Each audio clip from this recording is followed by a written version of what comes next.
Good evening, whoever's watching. It's 8 o'clock in Williamsburg right now, and since you want to go with some of the introduction, you want to begin with you want to introduce himself. Yeah, go ahead. Oh, I'm gonna go ahead. Okay. Hi, my name is YJ. My full name is Youngjun, but I usually go by my nickname. I am an international student here at William and Mary from South Korea, and I'm here to answer your questions. I'm majoring in sociology, in econ. Yeah. Okay. Hi everyone. So my name is Nadia. My Chinese name is Shifan Ma, but I usually just go by Nadia. And I'm from Nanjing, China. And I am a junior, double major in sociology. Yes. And gender studies. So I'm here to answer your questions as well. Hi, my name is Yuto Ishikawa. I'm from Tokyo, Japan. I grew up in Japan, and I took international baccalaureate when I was in high school. And currently I'm a senior, studying international relations, and also I'm minoring in marine science. Thank you. I think we can go start with some of the questions that were previously submitted to us before the session. We can start with, so question is, how did you as an international student come to choose William and Mary, and what are your favorite aspects of going to school and living there? You want to go ahead and start, David? I don't know. That's an interesting question. Have you thought about that? Well, for me, William and Mary was my first choice of the school because I went to high school in the United States back in Georgia, and it was a little smaller version of William and Mary. We had about 300 students. It was private dorm school up in a state park. So I wanted to go to a similar environment where I could get to know everybody in that school and where I could get involved as much as I can. And I think that was a perfect decision because William and Mary, at being here, I could get involved in as much activities I can do. I get to be really close to the professor because there's only like at most 20, 30 people in classrooms. And I think those are the part that are favorite about going to the school for me is that the school is such a small school in a sense that you get to know everybody. Like, it's not like when you walk down the street, I've never seen this person, but it's like you actually know that person that you're walking down the street and things like that. Yeah, I do feel that.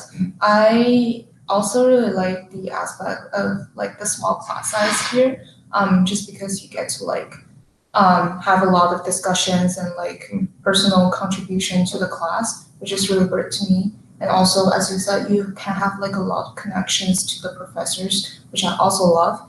And for me, I think the favorite aspect of William Mary for me is like the flexibility of the course, because when you are first come to William Mary, you don't have to like choose a major or anything. You can like just go flexible around the courses and choose whatever you want.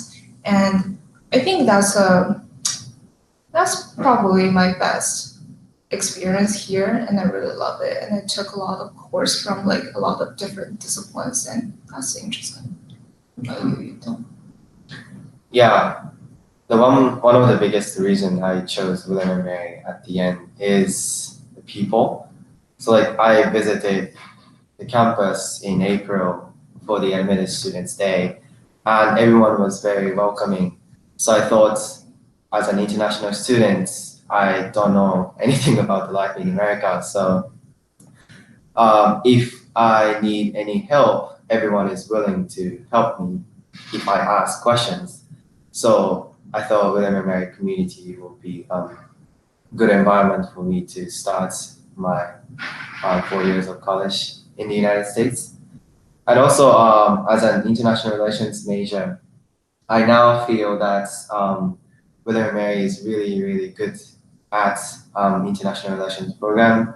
Especially it's because the Williamsburg is quite close to DC. There are lots of DC opportunities like internship or summer courses or semester courses in DC.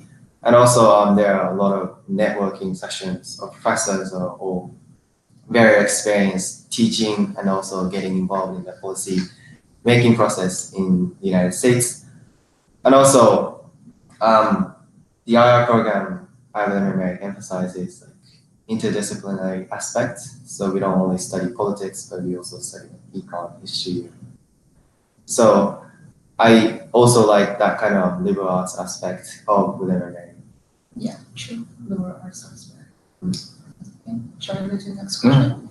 Okay, so second question we have here is what were some of the biggest shocks or changes that go along with transitioning from an international location to William Mary, and how did you overcome that?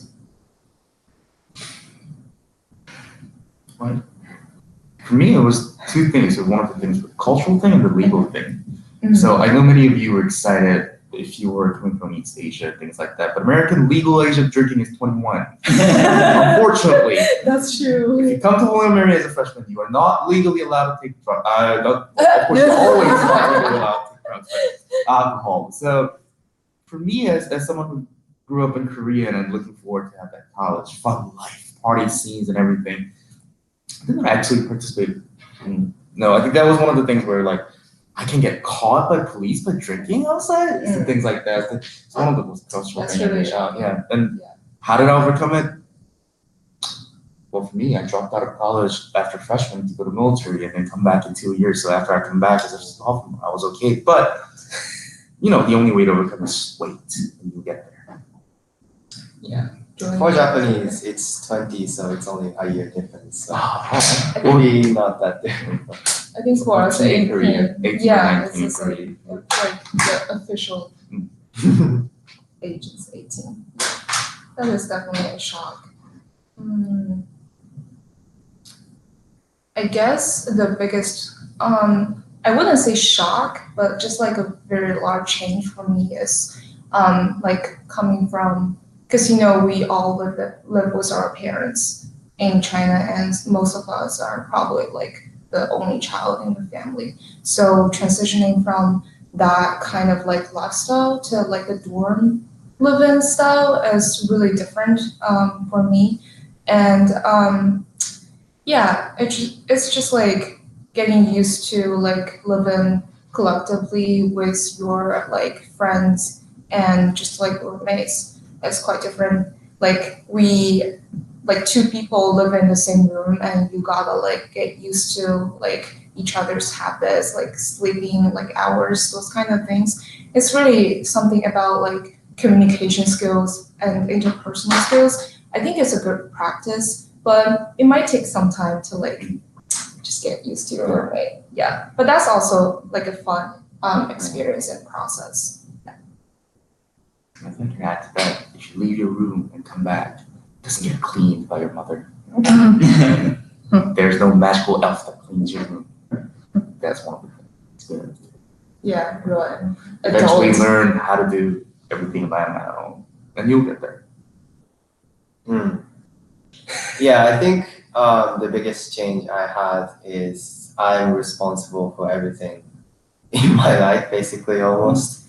So there in high school we had like teachers or parents like managing our schedule at school, like, but at college we have to schedule by ourselves.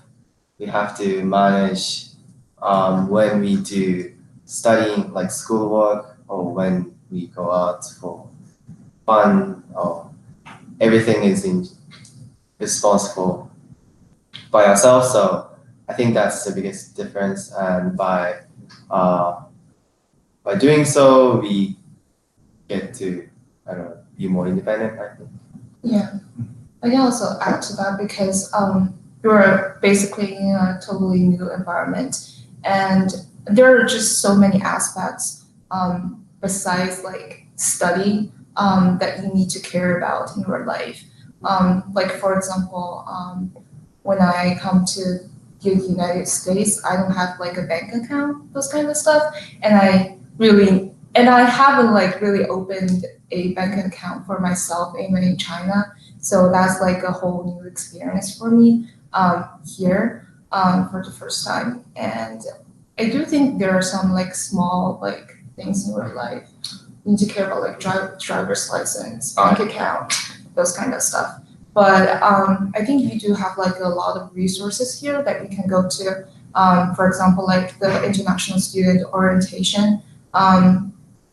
Although I couldn't really remember very clearly, but I think I do got a lot of information just about living in the United States in general during that orientation, like information about bank account, about like choosing the carrier of your like phone. I think we have like a packet that consists of like just those minor but important things. Yeah, I'll be the international orientation leader actually this year, so I can tell you much more about that. But I would like to tell people to like relax because the school's here to help you, and schools will be starting to help you very soon as the day after you decide that you come.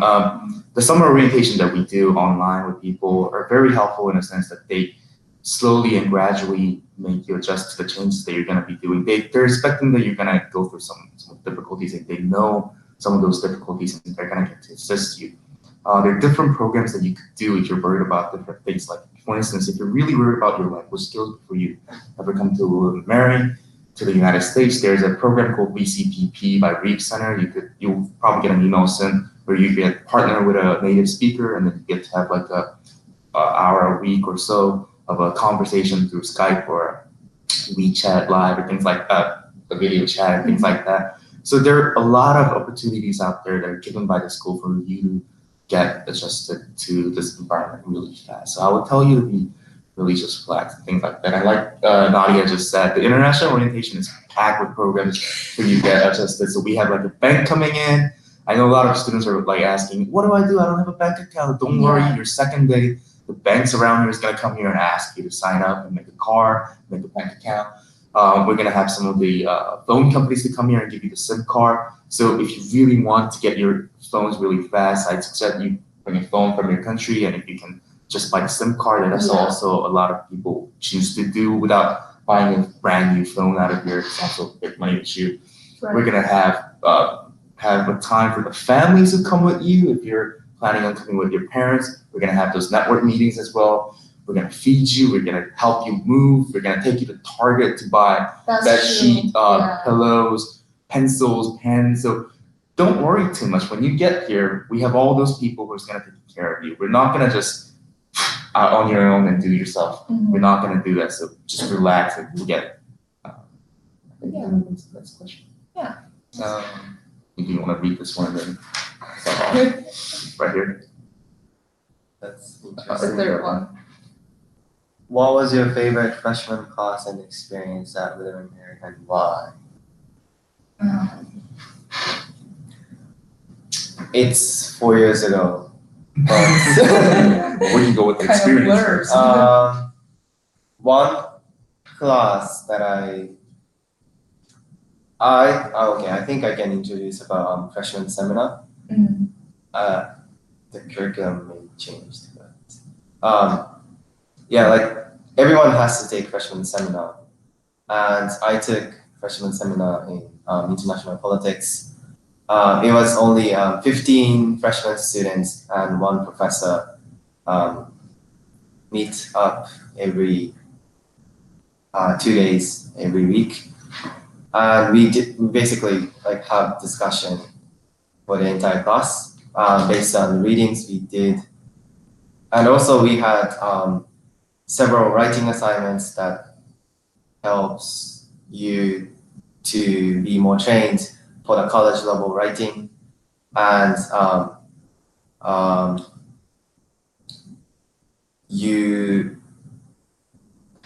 the professor gives you a feedback on the writing skills and the organization, how to do research and stuff.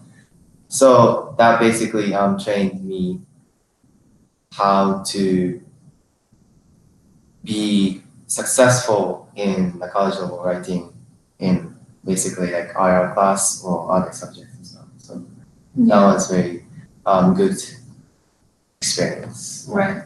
I just think freshman seminars, they are very helpful just because like transitioning from a totally different country to here, like academically, there are a lot of rules that I was not like familiar with before I took the freshman seminar.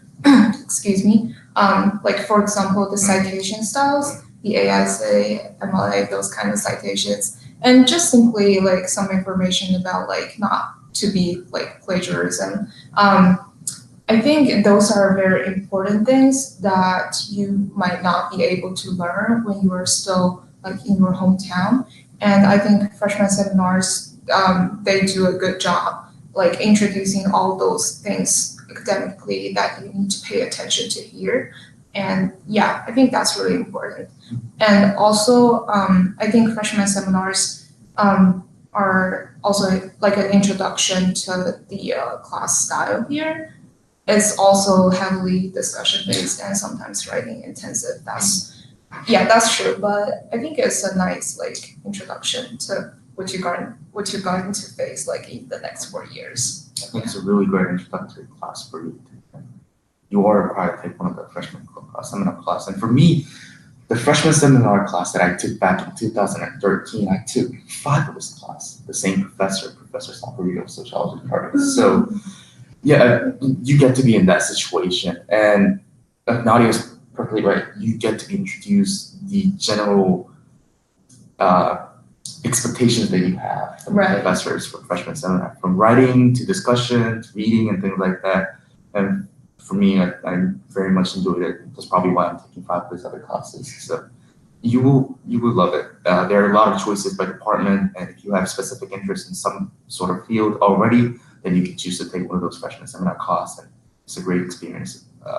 Yeah, it's just. And you don't even have to choose like, for example, if you want to like major in sociology, you don't even have to choose like a freshman seminar in sociology. I remember when I was a freshman, for the first semester, I chose Sympathy for the Devil, which is already a very interesting class by the name. It's in the classic studies department with Professor McCall. And I just think it's really interesting because you get to explore a lot of fields that you don't even realize there's such a discipline out there before you came to college. And during that class, we discussed a lot of like classic literature and also some religious literature and talk about like the devil figure in that academically in that way. So yeah, it's like very interesting and new experience to me. There are tons of options that you can choose from, so don't worry about that. Next question. And what kinds of international student organizations and clubs are there currently at William & Mary? Yes, I think we can really talk about that because both Lito and I are from a club called International Cultural Exchange Organization. I'm sorry. So our club is basically like an example of those kind of international student organizations on campus. Like our club is basically, we have students from all over the world, basically from a lot of different countries. And during our weekly meeting, we kind of just like foster an atmosphere of like discussion and exchanging of culture. So there are a lot of like clubs on campus like us. You wanna say something? Yeah, many of the international students here are coming from East Asia. This video is mostly targeted to East Asian students, but we do have a Chinese International Student Club, the CISA. Well, actually, we also have a CSO, Chinese Student Organization. Yeah, so there are 2 of them. There are 2 for Chinese people if you still want to join. For me, I joined CSO. I'm not a Chinese person, but I'm interested in studying Chinese, so I joined that club. But we're not going to talk about my personal life. But yes, for Koreans, we have KST, Korean American Student Association. So you can always join there. We do those clubs annually combine together, and then like we'll do like a fall festival event at Sadler, doing little shows and things like that. Or there are many interesting things that they're doing. Like for example, we have like a Voice of William & Mary. It's like hosted by CSA. I was there once. Like it's like a singing contest, and it was just fun activity. You get to go around with the same people going through the same stuff with the speaking same language, and you'll get a lot of support from there. So. I look forward to seeing you at CSO or KST if you ever come to join the club. Yeah, I do think like the important part of such East Asian culture clubs is that you get to know students who have experienced the same transition as you are experiencing right now. So they know what kind of like difficulties were just like obstacles that you were going through, and you can just like learn from their experience as well.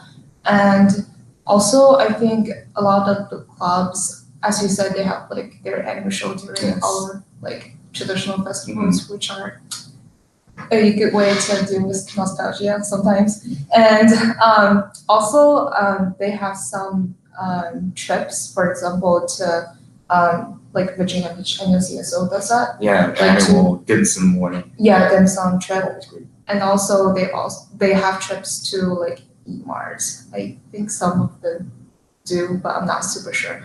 But it just those kind of trips and activities that are more like related to like East Asian students. So I think we're good.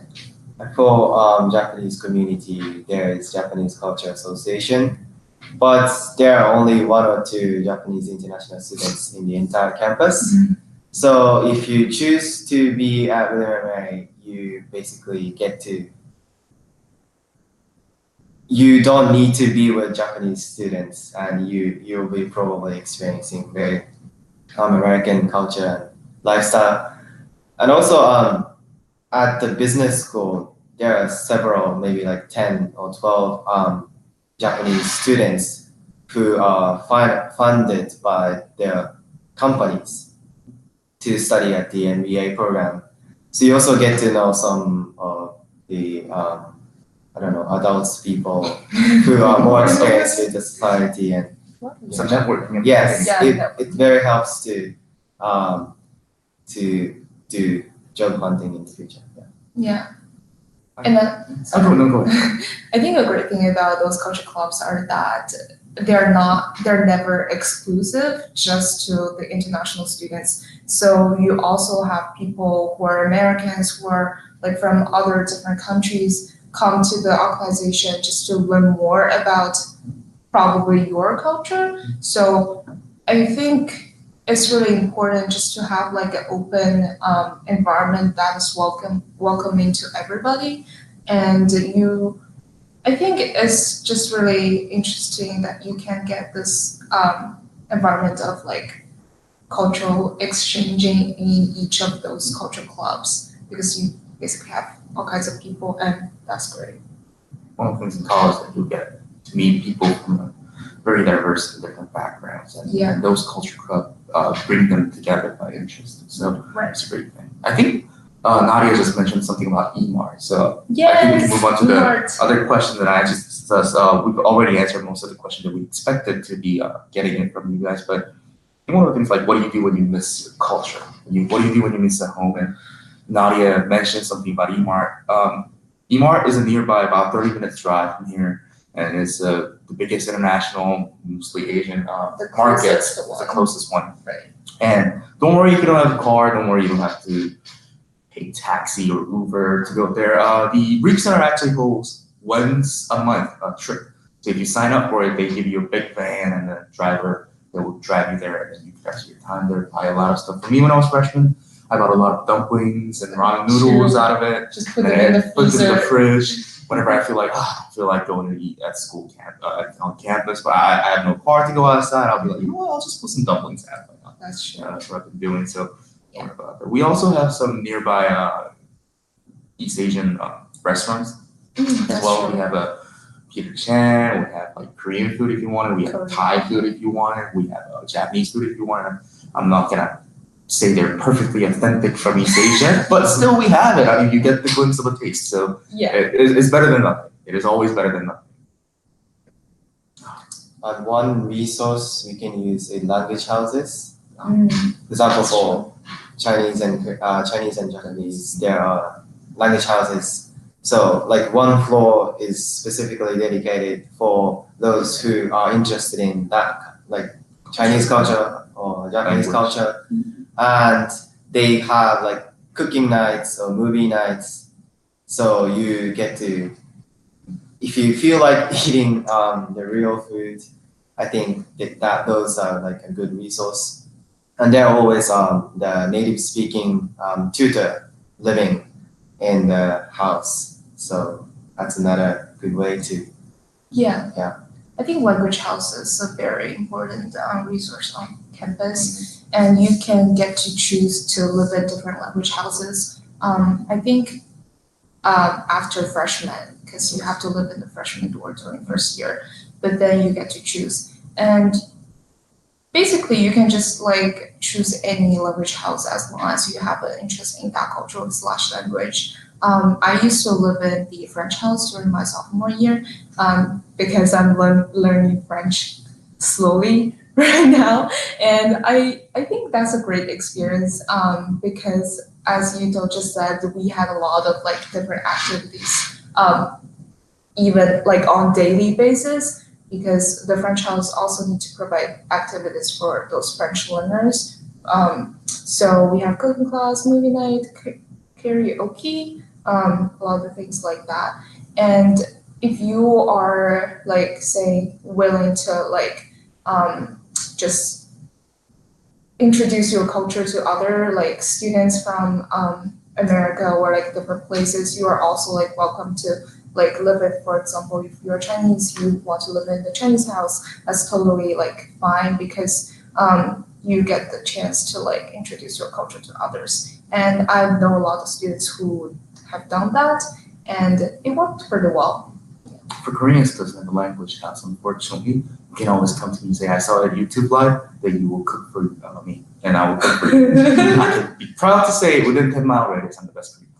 So we move on to the next question. Okay. I think these all can go together. What about the questions about the research opportunities on campus, job opportunities, and study abroad opportunities? I think those all together, we can say it all together. Yeah. So do you want to talk about jobs first? I actually want to go for study abroad because that's one of my strength points. I've done 2 study abroad so far. I am doing one this summer to go to Beijing. It's an intense language course at Tsinghua University in Beijing. And I was quite worried because it's my first time actually living in China for a long time. I've always been there to tour around, have fun going around, but it's my first time studying there. But very fortunately, the school takes care of everything right now. I don't have to worry about a single thing. Even the visa process, they're like, oh, I need this, that, and I just give it to them. They're like, oh, just wait for 2 weeks, you'll have your passport back. Boom, there's my visa. So you don't have to worry about that. And school does provide our school's connected with a lot of schools around the world that if you want to go. One of the most famous options is to go to Great Britain. The St. Andrews. If you're looking forward to go to East Asian, Yonsei University in South Korea, Tsinghua University in Beijing. What was that? Keio University and Akita International University. Yes. Also, you have plenty of experience here if you want to go for study abroad. I've seen a lot of international students going abroad, not just for the summer, but for a whole semester. I had a friend who just came from France or Barcelona. So our school does give you a lot of opportunity to go out there and experience the world, not just the US. Yeah, definitely. And You want to talk about Yes. Yes. So basically, statistics, it's, I think 50% of William students go study abroad at some point of their college. So that's a big number. And that means like William has lots of programs. And especially St. Andrews is in Scotland, United Kingdom. And I went there for a semester in my junior year. It's a great university. It has more than 600 years of history, longer than William Mary. And I took both IR related and marine science related courses. It's very flexible, and I get to transfer back all credits to William & Mary. And studying abroad helps me to get to know different culture and also a different way of approaching the same subject. So yeah, I really felt America and Britain had different approach in IR. So that was very good experience for me to have broader perspective on what I'm studying. And St. Andrews is the home of golf. So I got to practice play lots of many times, and that was like very good experience. Yeah. So I'm also going to study abroad this summer in UK as well. I'm going to the LSE for one summer session there. My study abroad this summer is kind of different. So I'll first kind of introduce the study abroad program of William Mary, although I'm not like a super expert for it. But I'll try. So there are a lot of programs that is William Mary sponsored. So for example, I think there's one in France, there's one in UK. Excuse me. The William Mary sponsor programs are already a lot, and you can choose from them. And you usually can also apply for fundings for them, so you don't have to pay like the whole tuition and travel fees. So that's great resource. And also there are third-party programs that you can also find resource online through the Reef Center, I think. So you can also apply for those programs if like none of the William Mary program got you like interested in. So my study abroad this summer is kind of different because it's neither the third-party program nor the William Mary sponsor program. So I simply just found the program myself and I just applied for it. But like the procedure is like totally easy to handle. If you want to transfer your credits, you only need to register your course at William Mary, and it's like online process. And it basically just asks you to answer some of the questionnaires. So that's super easy. And you can always come to the Reef Center for people to help you. If you have like any questions or trouble with your application or just like immigration visa in general, there are always people there. So definitely use that resource. And before you actually go study abroad, I think for me, there are two orientations. The first orientation is just like the general orientation, which has already passed in the last week for everyone who's going to study abroad this summer. And the second one is next week, which is the England session. So everybody who's going to England this summer are going to that session. So during that session, you will get to know like all the detailed information specifically about England. So yeah, the school got you covered. Don't worry about it. I think, what about research opportunities for on-campus job on that part? There is some limited job opportunities on campus. It's not too much, but you can still have the opportunity to apply for them.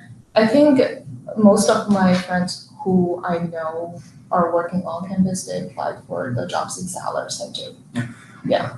As an international student with an F1 visa and Act 20, you're not allowed to work outside of campus unless you get an OPT process and work complicated visa process where you can always work in the field of your study. But there are a lot of job opportunities on campus where you can do like Sadler Center is a big student center where students work there.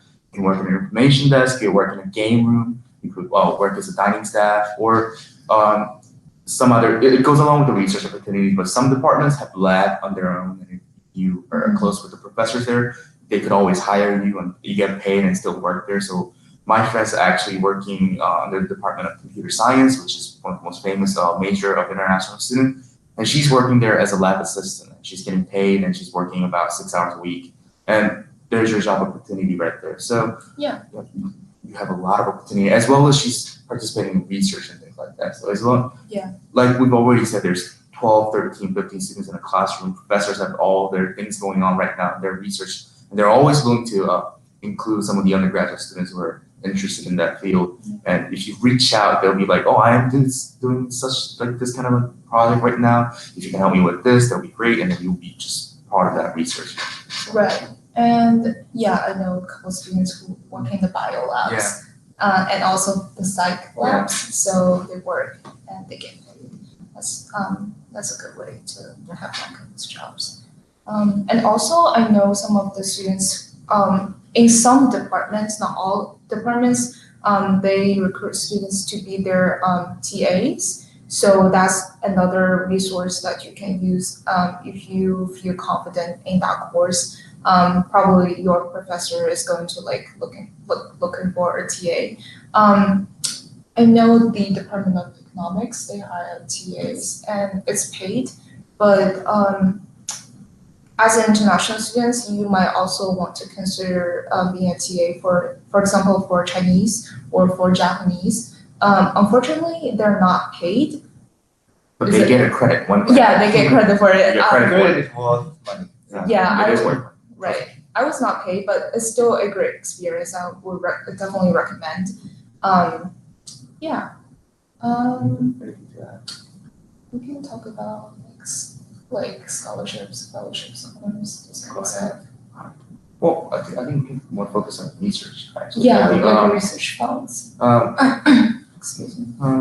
Let's see, what are some of the research that, you could all, yeah. Sorry. One Go thing ahead. I recently, I'm currently doing is honors thesis. It's for seniors, and it's like a year-long project that you get to write a scholar article with a help of a professor. So that means you get to work with one professor for the entire year. So you have you get to know a lot, and also so it's a very good experience if you want to pursue in the field of research or apply to grad school. And there are lots of funding opportunities. Right, there are a lot of research opportunities on campus. Excuse me, I don't know what's wrong with my throat. So there is the honor thesis, which is for seniors during their last year of the school, and there's the honors fellowship, which is basically provided for from the Charles Center, which is basically the largest founder of our student research on campus. Thank you. And you get a lot of fund from that. There's also the summer research. It doesn't have to be the honors research. You can just basically apply every summer, and you can also potentially get fund for that from Charles Center. You just need to like talk to a professor and just going through your proposal, those kind of stuff. And I would just recommend to do that early. It's always better to have it early rather than late.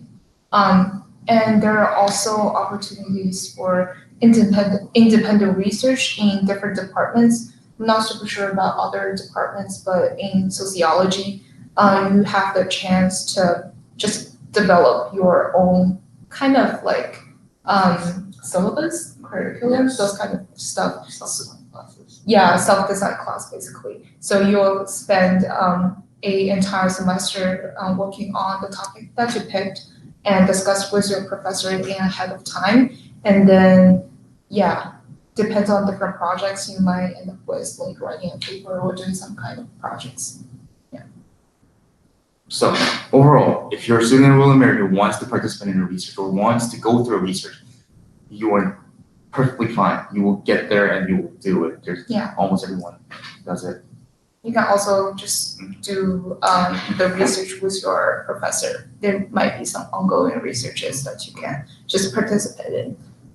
So I think we can do one more question. I think we can wrap it up. Okay. So I see some of those overlapping questions. Things that you should bring to Williamsburg for you. I think those are one of the good things that to briefly talk about Latin Williams. We're running out of time a little bit, so let's be a little brief and talk about that. Anyone want to start off? You can start off if you want.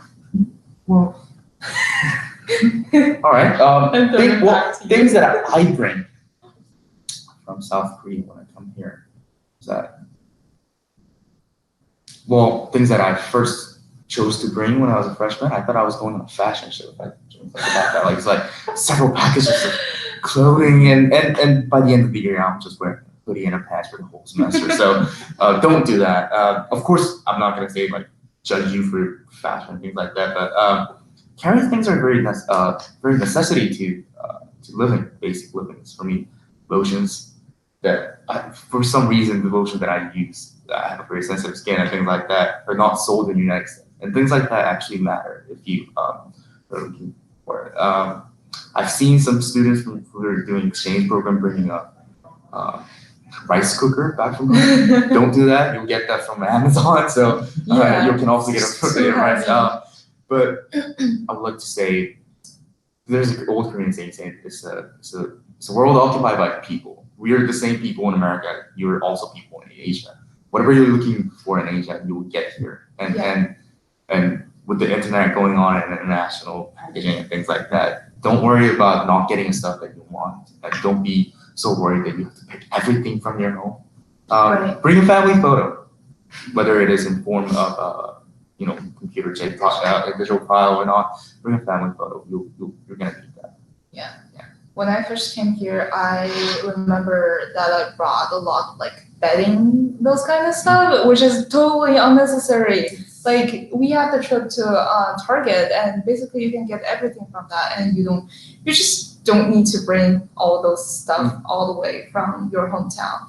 And I think a lot of students, they chose to bring some of the popular dishes or like snacks Yes. from their hometown. I think that's a good choice if you want to. I personally brought a lot of tea, like which you cannot buy here, from China all the way to here. I think that's something good to bring if you really like the home dishes or like home food. But just remember, there are some things that cannot pass the custom, like meat or like fruit, those kind of stuff. So just don't bring those. But other than that, I think you can basically get everything you need for like living basically here. So don't need to worry anything about those like necessities. Yes. I usually bring most of the stuff from Japan because they're better. For example, like stationery, it's quite different. That's true. But one thing I really like about Williamsburg is the climate is almost identical with Tokyo. In summer, it's very humid. In winter, it's very dry. And in spring, they have pollens and they have lots of flowers. So if you have hay fever, which most Japanese people have, then it's better to bring medicine from home. Medicine. But for clothes, it's less to worry because basically you just need to bring whatever you have, whatever you wear in the year. So that's what I like about Williamsburg. Yeah. Thank you for mentioning the medicine. That's a very important part that I almost forgot. Yeah, there are some special medicines that you might have in your home, but then you cannot really find here just because we have very different like medical system. Yeah, regulations. Yeah, so definitely if you need to take your medicine, definitely bring them. And whenever I come home, and I will usually buy some just medicines that I usually prepare in my home just in case I get sick, because it's always just better to prepare for that, and you might be more familiar with the medical things in your home country, that you know what kind of medicine that you're going to take, so definitely bring them. I want to add electronics. The ports are different from your country if you're coming from South Korea or different countries. They're different by country. Make sure you have a converter, or if you don't, make sure you'll be ready to come here and buy a new one. And we've also mentioned phones. If you want to keep using your phone that you've been using back in your home country, make sure that they're compatible with American broadband. You could easily search it online, and you could always bring it to William & Mary and just buy a SIM card, and you will get the phone number. So that's actually one of the things that I do. Yeah. And people can wrap up. Well, Yeah. For me, So- thank you for joining us. I hope this was very helpful to you guys. And if you ever come to William and Mary and see me on the street, just come by, say hi. I saw you on a YouTube live. I'll treat you. Why not? Yeah, definitely. It's really nice to see you all, and I'm really happy to be here and answer all of your questions. And I hope you can come to Will and Mary this fall, and I'm really excited and looking forward to see you all. Come here. I'm watching. It's almost the end of my 4 years at William and Mary, Mhm. but I really liked to be be in this town because Williamsburg is the very historic town that you get to know about the history of America, and if you study abroad in America, then it's a wonderful thing to do. And also, the campus is so beautiful, and I literally fell in love with this campus when I visited here in April. So I hope you choose William and Mary, and you will not regret it. So. Awesome.